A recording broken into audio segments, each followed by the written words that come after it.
apportioned to the several states. Congress has to write a bill, say, well, we need $1 million for whatever. Now, if they need $1 million, Washington, D.C. should send a bill to Sacramento, California for their share. California has 10% of the people in the United States. 1 out of every 10 people in the United States lives in California. So Washington, D.C. should send Sacramento a bill for $100,000, or 10% of the bill. If Sacramento's got the money, they should write a check, and the people of California never know. If they don't, well, then they can send out tax everybody 25% or 25 cents for your fair share. But once that tax is collected, it's over. End of story. Now, please go to page 20, and we want to look at Article 1, Section 4-2. The sections are labeled in your book. The clauses are not. So when you get to a clause, you just have to count paragraphs. So this is the, right underneath Section 4, the second paragraph. It says, Congress shall assemble at least once in every year. Why did they write that? How long is Congress in session right now? All year long. I mean, 11 and a half months a year. They take 2 weeks in December to go to the Bahamas with their secretary. So why is Congress in session so long? Or rather, why did the Founding Fathers feel a necessity to write, you must get together once a year? What difference does it make? They're there all the time. Well, maybe they didn't expect Congress to be there all year long. What is Congress supposed to do? Where is that listed? It's listed in Section 8. Let's go to page 23. In the middle of the page in your book, little booklet, Constitution booklet, says Section 8. Congress shall have power to lay and collect taxes, duties, imposts, and excises every April 15th for anything they want. Isn't that what your book says? I have a different copy. What does your book say?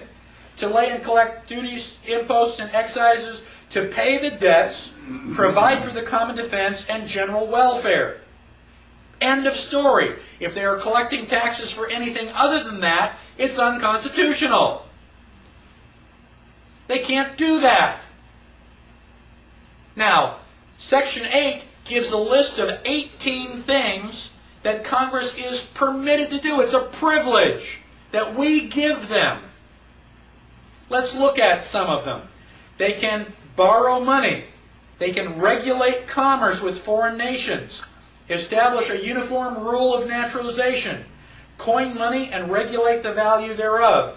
Provide for the punishment of counterfeiting. Establish post offices. Promote the progress of science. Constitute tribunals to define and punish piracies. Declare war. Raise and support armies to provide and maintain a navy, etc., etc. 18 things. Those are the things that Congress is given permission to do.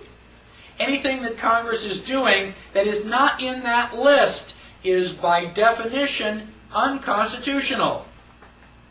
Take a quick check. Show me Board of Education. Can you find it? Show me Social Security. Is it in there? They're unconstitutional. You can't do that. Now, they can build an army. They can build a navy. Okay, bang. You got soldiers, you got sailors. No Air Force. Okay, well, there wasn't an Air Force at the time.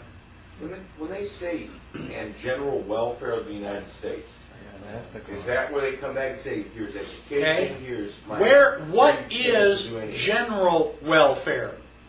General welfare means that it's got to be good for everybody. For the general population. That's the things that they specify. Like the Patent Office and the Trademark Office those are the items of general welfare. They're That's right. enumerated specifically. Now, handouts for food stamps or free housing and all that, is that general welfare? No, not unless everybody gets it. That is not general welfare, that is specific welfare. And that's where they've twisted these words around. What about public education? I'm opposed to public education. I'm in favor of everybody being really smart. But in 1953, we established the Department of Housing, Education, and Welfare.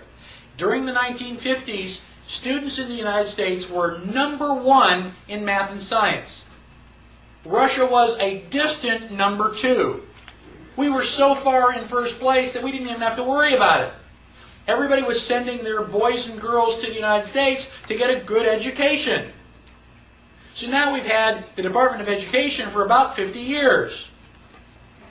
Can your kids read and write? If they can, it's not because they went to school.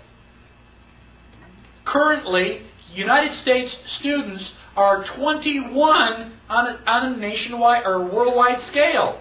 We are no longer in first place. In fact, we are so far from first place we can't even count that high. So, back to my definition of insanity. We've had the Department of Education for 50 years. You want to throw more money into it? No, let's eliminate the Department of Education. Let's start teaching our kids something. Homeschool them. They have a national spelling bee every year. The last 4 years in a row, the winner of the national spelling bee was homeschooled. The last year, the first, second, and third place students were homeschooled. You have to be a rocket scientist to figure this out? Your kids are going to school and coming back stupid. Take them out of school so they learn something. Congress is supposed to create an army. They did. They're supposed to create a navy. They did. What are they going to do next year?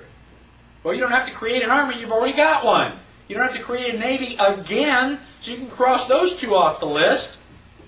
You're supposed to create post offices. Well, okay, we did. Maybe this year we got one more. Okay, we've got it. Now what?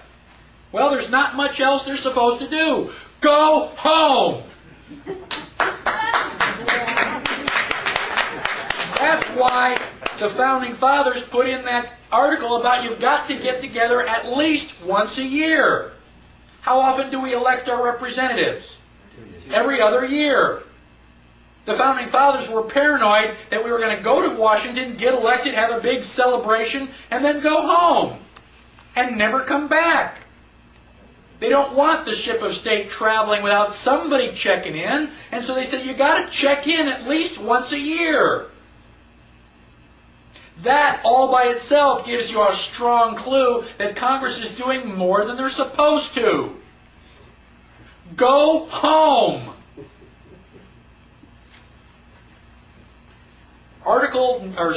Section 9 of Article 1 is a list of things that Congress can't do.